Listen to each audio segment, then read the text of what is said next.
Voilà, je vais continuer l'exercice 5 du TD14. Donc ça c'est la suite. Et donc aux questions 1 et 2, c'était on autorise des transferts thermiques. Question 1, on comprime lentement le gaz. Question 2, on le comprime brutalement. Et bien on reprend l'exercice, mais cette fois-ci, on prend un piston calorifugé. Donc pour le représenter, calorifugé, je vais entourer les parois du piston d'un truc qui est un isolant thermique. Donc je vais empêcher les transferts thermiques de se faire vers l'extérieur.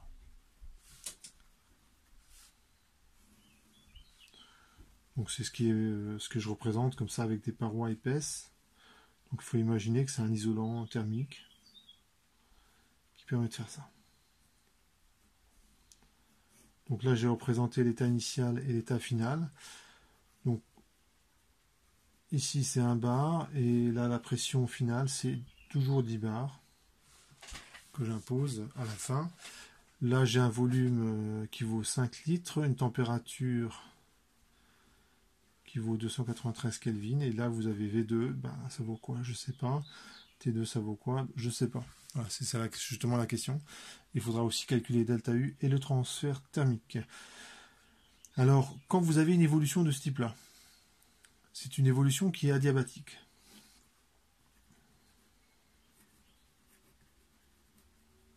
Et aussi quasi-statique. Alors, on peut montrer que, dans ce cas, PV gamma égale constante. C'est les lois de Laplace.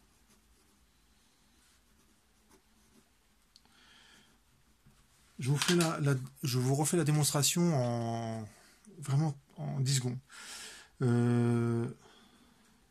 C'est dans le cours, mais c'est vraiment, ça c'est le truc, c'est un peu la tarte à la crème, quoi. Je comprime, mais il n'y a pas de transfert thermique. Tout de suite, vous pensez aux lois de Laplace. Bon, j'aime pas trop les réflexes de Pavlov, mais là, franchement, c'est un peu l'exo vraiment, vraiment de base, quoi. Le transfert thermique est nul. Le travail, c'est moins P extérieur d de V et c'est moins P d de V. PV, ça vaut NRT. C'est le gaz parfait. Ensuite, j'écris, ça c'est la loi des gaz parfaits. Encore le gaz parfait. Notez comme c'est simple. La variation d'énergie interne, c'est NR sur gamma moins 1 dt. Et le premier principe vous dit ça.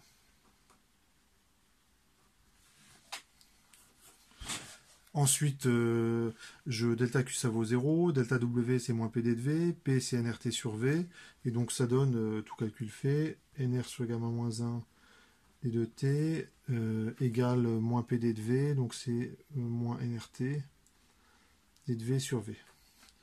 Le NR se simplifie et on a finalement d de T sur T, ça fait moins gamma moins 1 d de V sur V.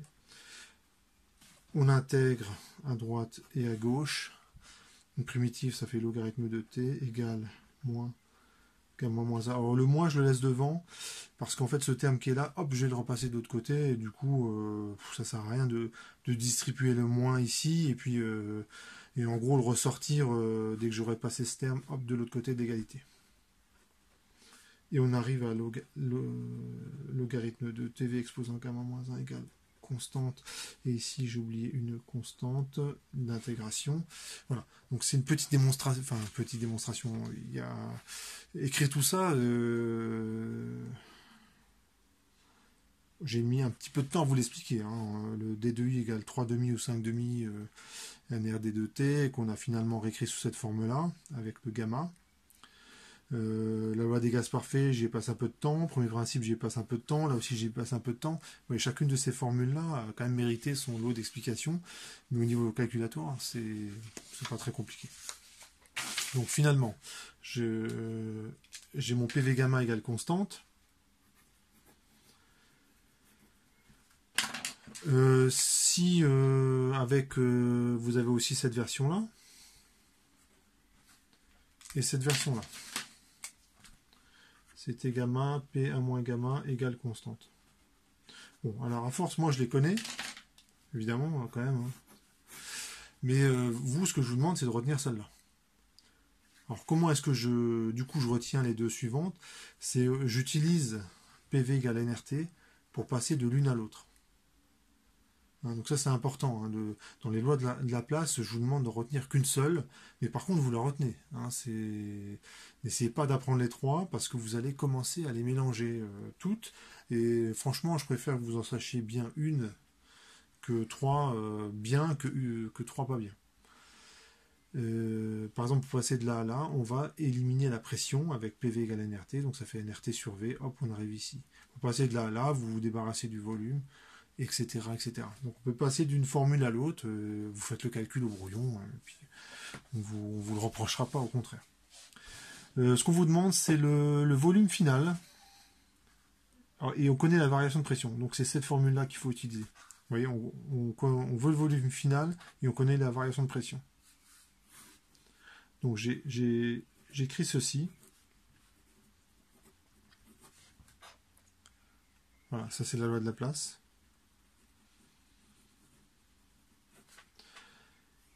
Et donc, quand on fait le calcul, ça donne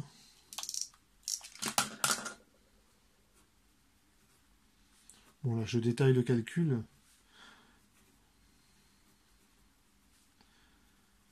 Ça donne ceci, et je prends la racine, enfin l'exposant 1 sur gamma de tout ça. Et donc V1 c'est égal à V2, P2 sur P1, 1 sur gamma. Donc là il y a une petite application numérique à faire, donc je vais... Voilà, donc j'ai fait l'application numérique, je me rends compte que c'est V2 que je voulais calculer, bon, donc du coup c'est cette formule-là, c'est la même que là, hein. Mais c'est V2 qu'il faut isoler. On trouve 0,96 litres, donc c'est un petit peu plus que tout à l'heure. Pourquoi? Parce que le gaz il est chaud, et comme il est chaud, il va occuper, il a tendance à occuper beaucoup plus de volume. Hein. Chaud, ça veut dire beaucoup d'agitation, donc il faut imaginer les molécules qui poussent très fort sur le piston, et donc du coup le volume final est un petit peu plus grand. Hein. Le système il a plus d'énergie. Pour la température finale. Je connais la variation de pression et je veux la température. Donc il va falloir que j'utilise cette formule-là.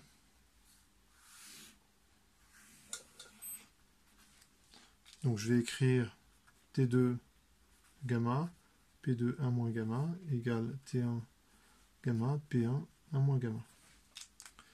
Je vais isoler T2. Donc ça fait T1 gamma, P1 sur P2 1 moins gamma. Je prends la racine, enfin je prends l'exposant 1 sur gamma, et je trouve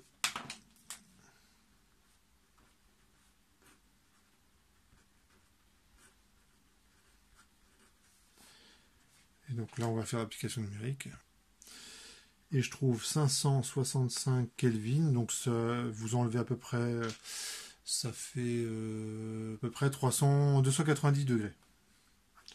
Donc c'est quand même bien chaud, hein, vous mettez pas la main dessus. Hein. Vous allez vous brûleriez si vous mettez à cette température-là. Donc voilà pour la température et la pression. Alors delta U, du coup je prends pas du tout les mêmes couleurs que précédemment, moi c'est pas grave. Delta U, ben, ce que je vais faire, c'est que je vais faire NR sur gamma moins 1, T2 moins T1. Ce que je vais faire, c'est... donc soit je calcule le nombre de moles avec PV égale NRT, soit je fais... c'est ce que je vais faire, c'est que je vais sortir T1, je vais le mettre en facteur, et NRT1, c'est P1V1.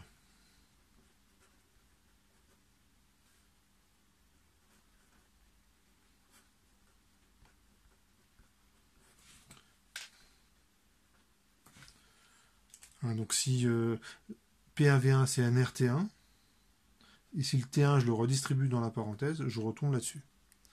Hein, donc il va falloir, dans les exercices de thermo, voilà, il faut être capable de jongler un petit peu avec les formules, mais reconnaissez quand même que les calculs ils sont pas hyper compliqués. Ça ne veut pas dire qu'il n'y a rien à comprendre, hein, au contraire, mais ils sont quand même pas hyper compliqués. Et donc, on fait l'application numérique et on trouve delta U qui vaut... Et on trouve un delta U qui vaut 1148 joules. Euh, Petite remarque, j'ai pas insisté dessus, mais ces formules-là ne sont valables que si la température est en Kelvin. Faites quand même attention. Bon, après, c'est quand même évident parce que si vous travaillez à 0 degré, enfin, en degrés Celsius, vous allez avoir des résultats un petit peu bizarres si par hasard T1 vaut 0 degré Celsius. Parce que si T1 vaut 0 degré Celsius, ce que vous montrerez ce calcul-là, c'est que la température elle reste toujours à 0 degré Celsius. Bon. Donc voilà, pensez-y, hein, la température doit être exprimée en Kelvin. Ici aussi. Hein, donc ça c'est vraiment, voilà, ça peut être source d'erreur, faites gaffe. Donc on a, et le transfert thermique, ça c'est le dernier point, je l'écrirai ici, qui vaut 0. Parce que c'est par construction, l'évolution adiabatique, hein, je vous remonte le schéma. Ma manip c'est celle-là. Hein, donc j'ai des parois calorifugées, il n'y a pas de transfert thermique. Hein, si j'ai bien travaillé, si j'ai bien calorifugé mon piston. Donc voilà pour cette première partie où je fais une évolution qui est lente. Hein, j'y vais tout doucement. Et on utilise les lois de Laplace. Donc c'est rien de bien compliqué. Et je fais la deuxième partie. Alors, je vais juste noter la...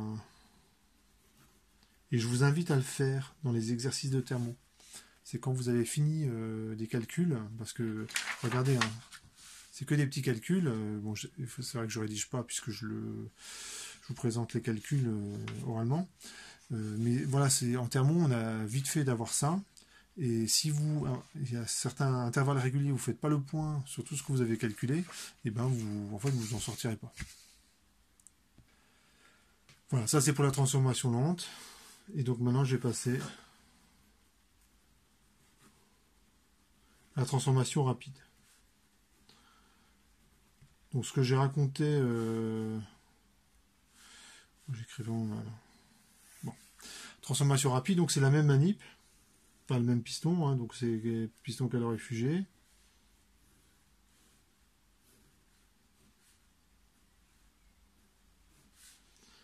Et ce que je vais faire, donc je vais le présenter de la même façon que précédemment. On va dire que je mets une masse dessus et je lâche la masse, c'est-à-dire que je ne la retiens pas du tout. Donc évidemment, la transformation, elle est pas lente pour le coup. Alors j'avais pas mal critiqué cette façon de faire. Hein, donc c'est pour bien faire, si vraiment vous deviez faire cette manip-là, avec une pression imposée constante, il faudrait ici un énorme réservoir de pression à 10 bars. Donc c'est pas évident à faire. Hein. Suffisamment grand ce réservoir pour que lorsque le piston là bouge, ben, la pression à l'intérieur du réservoir reste toujours à 10 bars, un peu comme l'atmosphère est toujours à 1 bar. Quoi que vous fassiez, il y a toujours un bar de pression qui s'exerce sur vous. Pour simplifier, moi je le présente comme ça. Je vous ai expliqué que lorsque la masse descend rapidement, qu'elle est accélérée en fait au début de la chute, elle appuie un petit peu moins fort et donc la pression extérieure exercée sur le gaz, elle diminue un petit peu. Mais en fait, le système il se rattrape après, c'est-à-dire que toute l'énergie qu'il n'a pas donnée au début, il la donne après parce que la masse elle a de l'élan, donc elle va comprimer au-dessus des 10 bars le gaz. Donc pour simplifier énormément, et dans ces cas-là, c'est quand même pas mal de simplifier un petit peu, quoi, quitte à écrire des trucs qui sont vraiment limites. Parce que sinon, ça peut vraiment devenir compliqué. Transformation rapide. Alors, ce que j'ai le droit d'écrire, c'est ceci.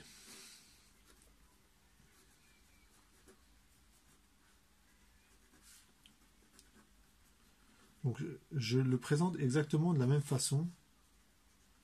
Ça, c'est l'état initial, et ça, c'est l'état final. Je mets juste la pression. Ça veut dire que c'est le paramètre qu'on contrôle et le choix de la masse est fait de telle sorte que lorsqu'on est arrivé à l'équilibre, on est bien 10 bars de pression. Cette formule-là, vous pouvez l'écrire les yeux fermés. Pourquoi? Parce que la pression extérieure, elle est toujours bien définie. Et la grosse hypothèse, c'est de dire ceci.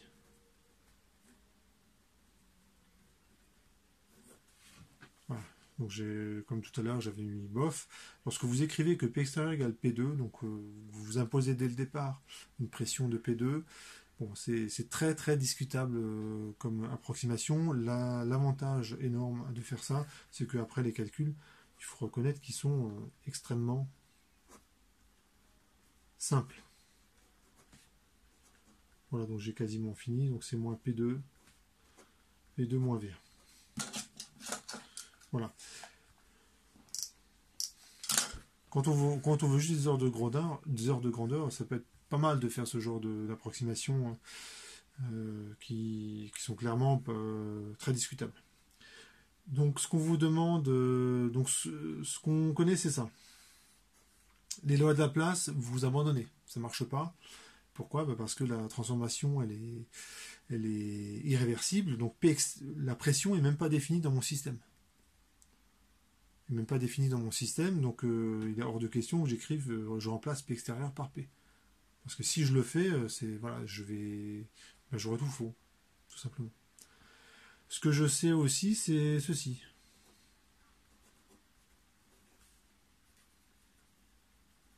Donc j'écris le premier principe pour cette équation, mais c'est qu'une partie du premier principe qui vous dit que la variation d'énergie interne se fait de deux façons différentes, soit par travail, soit par transfert thermique.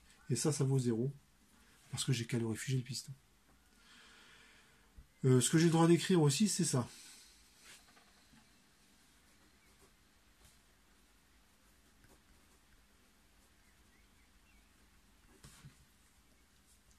Et vous allez me dire, peut-être que ça vous dit rien, mais quand vous écrivez ça, vous avez juste besoin de vous assurer que dans l'état initial, la température est bien définie, c'est le cas, et que dans l'état final, la température est bien définie. Ça va aussi être le cas. Il suffit juste d'attendre un petit peu que le système se soit calmé. Donc pour un gaz, c'est assez rapide.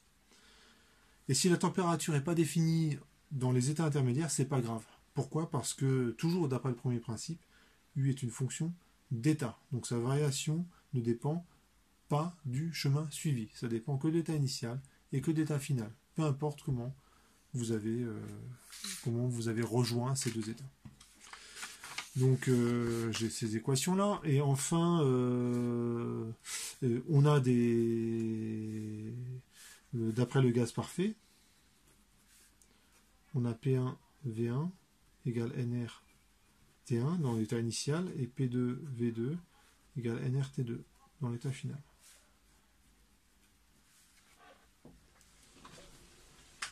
Donc finalement, j'ai toutes ces équations-là et il faut que je me débrouille avec ça.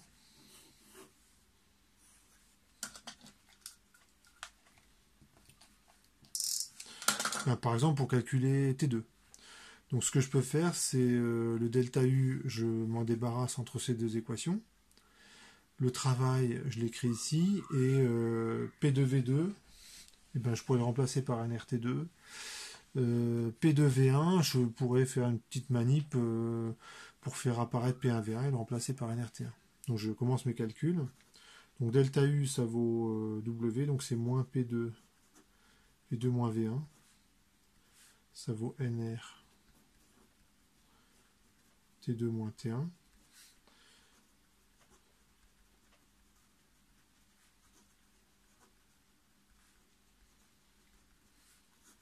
Donc je vérifie, donc j'ai utilisé cette équation-là, cette équation-là, ouais c'est bon, donc j'ai ces trois équations. Ensuite je remplace P2V2 par NRT2. Donc ça fait moins NRT2. Alors le moins je le distribue dans la parenthèse, donc ça fait moins P2V2 plus P2V1. Et P2V1, je l'écris comme ça. P2 sur P1 fois P1V1, et je le remplace tout de suite. Voilà, je vous laisse... j'accélère un petit peu dans les calculs, là. Remarquez qu'ils ne sont pas hyper compliqués, les calculs. Hein. Merci le modèle du gaz parfait. Hein. La mise en équation peut vraiment poser problème. C'est-à-dire que la mise en équation, elle est là. Vous pouvez très bien faire une grosse bêtise en écrivant ces équations. Mais une fois qu'on les a écrits, c'est en gros, c'est vraiment des calculs qui sont très simples. P2 sur P1, je le connais. T1, je le connais. Donc j'isole T2. Et je remarque qu'il y a une simplification de NR. Donc ça fait T2.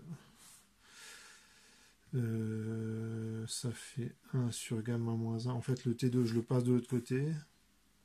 Plus 1. C'est égal à P2 sur P1 T1 plus T1 sur gamma moins 1.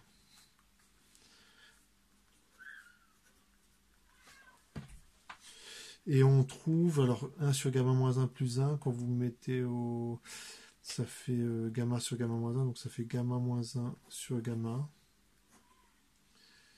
P2 sur P1 plus 1 sur gamma moins 1 fois T1.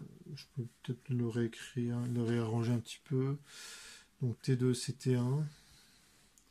Le gamma moins 1, je vais rentrer à l'intérieur. Donc ça fait gamma moins 1 P2 sur P1 plus 1 sur gamma. Alors, je vérifie quand même que j'ai pas fait d'erreur de calcul.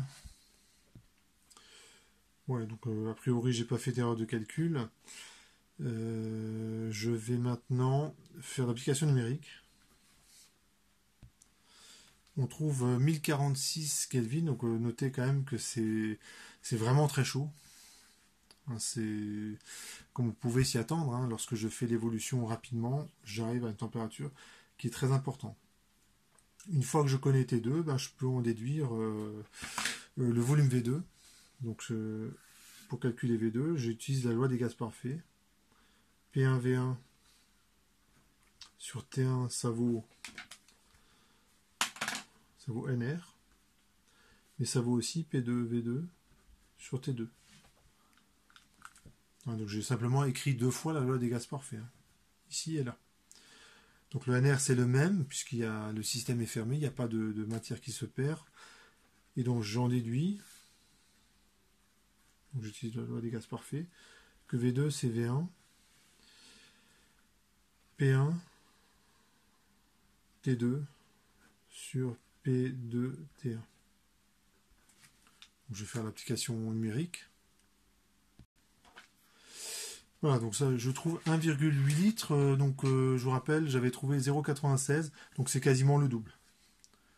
Donc, j'ai un volume beaucoup plus important. Bah, pourquoi? Parce que le gaz est beaucoup plus chaud. Donc, il pousse. Il y a plus d'agitation thermique. Donc, il pousse plus fort sur le piston. Donc, pour une même pression imposée, ben, j'occupe plus de volume. Hein, on va dire, c'est comme c'est comme un faux vent cage, quoi. Il est très turbulent et donc si vous diminuez le volume de la cage, voilà, il va taper plus fort sur la grille, quoi. Donc T2, V2, on vous demande delta U. Donc delta U, ben, je vais simplement écrire. Voilà, à partir de là, le plus dur c'était d'arriver là. Hein. Écrire ça, c'est pas très compliqué. Hein. Et delta U, ça va pas non plus être très compliqué. Donc je fais la même manip que tout à l'heure. Soit je calcule le nombre de moles à part, avec PV égale NRT, soit je mets T1 en facteur, et donc NRT1 c'est P1V1, et ça va donner ceci. Bon, j'aime bien cette solution parce que voilà, je fais une seule application numérique et puis c'est bon, quoi. Donc c'est la même formule que tout à l'heure. Et bon, j'ai fait l'application numérique, je trouve 3200 joules, donc j'ai pas mis trop de chiffres significatifs pour cette application numérique, parce que je vous ai expliqué que dans le calcul, j'ai fait, quand je dis que P2 égale P extérieur, c'est pas très correct, donc ça sert à rien de mettre plein de chiffres après la virgule, enfin de plein de chiffres significatifs. Le transfert thermique qui vaut 0, pourquoi parce que c'est calorifugé. Je vous fais une petite remarque, le travail, si on vous demande le travail des forces de pression dans ce cas-là, c'est aussi delta U. Hein, je vous rappelle que delta U c'est W plus Q. Comme Q est nul, le travail ça vaut delta U. Donc voilà, si on vous l'avait demandé, ça aurait été très simple de l'avoir. Je fais un petit résumé de tout ce qu'on a trouvé. Donc là, je fais un petit tableau résumé. Et je vais reprendre toutes les valeurs et puis après je vais tracer les évolutions sur un diagramme PV. Voilà, j'ai récapitulé tous les calculs qui ont été faits. Donc la question 1 c'est ici. La question 2 c'est pour les isothermes lentes. La question 2 c'est ici. Et la question 3, donc on reprend les deux cas, hein, on a traité les deux cas. C'est adiabatique quasi-statique, donc là, avec les lois de Laplace, PV gamma égale constante. Hein,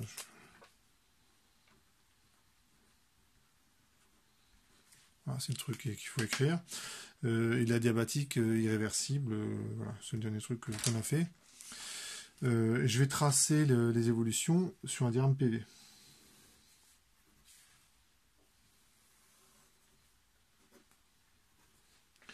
Donc je pars d'un certain volume, et donc ça c'est V1, et je pars d'une certaine pression, P1. Ce que je sais, c'est que si je diminue par 10 le volume, donc allez, on va dire que c'est ici, j'arrive à V2, et j'arrive à une pression qui vaut 10 bars. Ici.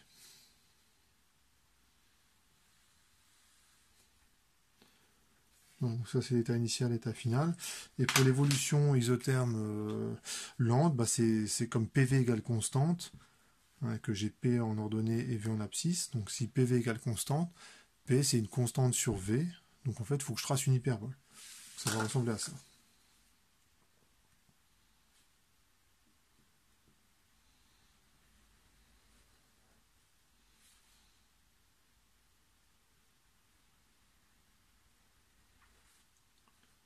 Et l'évolution elle se fait dans ce sens-là.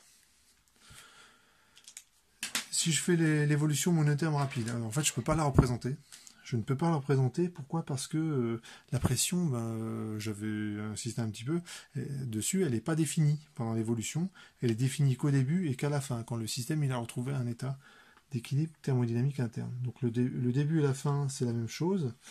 Et en fait, voilà, je peux faire une transformation un peu comme ça, où alors je mets des pointillés, ça signifie que l'évolution, la pression n'est pas forcément définie. Je peux présenter comme ça, et ça fera un truc de ce style. Donc la seule chose dont je suis sûr, c'est l'état initial et l'état final. La diabatique quasi-statique, cette fois-ci, on va arriver à un volume qui vaut non pas 0,5 mais 0,96, donc c'est le double. Donc ça fait, on va dire, ça fera un truc qui va ressembler à ça.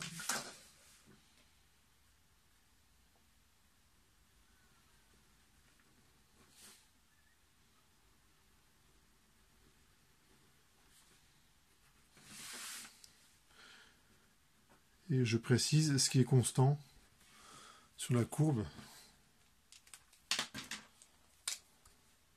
Et ici c'est PV égale à constante, ou T égale constante. Et l'état final, il est à peu près ici, donc avec un volume qui est plutôt à 0,96 litres, alors que là je suis à 0,5 litres, et là je suis à 5 litres. Et enfin la dernière évolution, donc je pars d'ici, toujours le même état initial, mais cette fois-ci je fais l'évolution vraiment rapidement, donc comme tout à l'heure, Voilà, je fais des sortes de pointillés et j'arrive à le double de ce volume-là. Donc l'état final il est à peu près ici.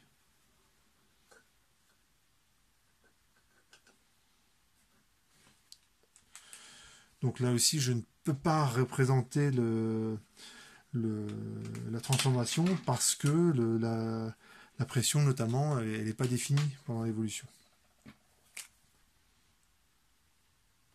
Alors si jamais vous représentiez la transformation, c'est pas une catastrophe, c'est pas très grave, hein, mais c'est quand même mieux si dès le départ vous dites les choses, vous faites les choses bien, c'est-à-dire que vous avez conscience que il y a des paramètres qui sont définis qu'au début et qu'à la fin, mais pas pendant les états intermédiaires. Donc voilà pour cet exercice, il est assez riche cet exercice, hein, donc si vous le maîtrisez bien, eh ben vous pourrez quand même dire que vous avez pigé pas mal de trucs. Voilà pour cet exercice.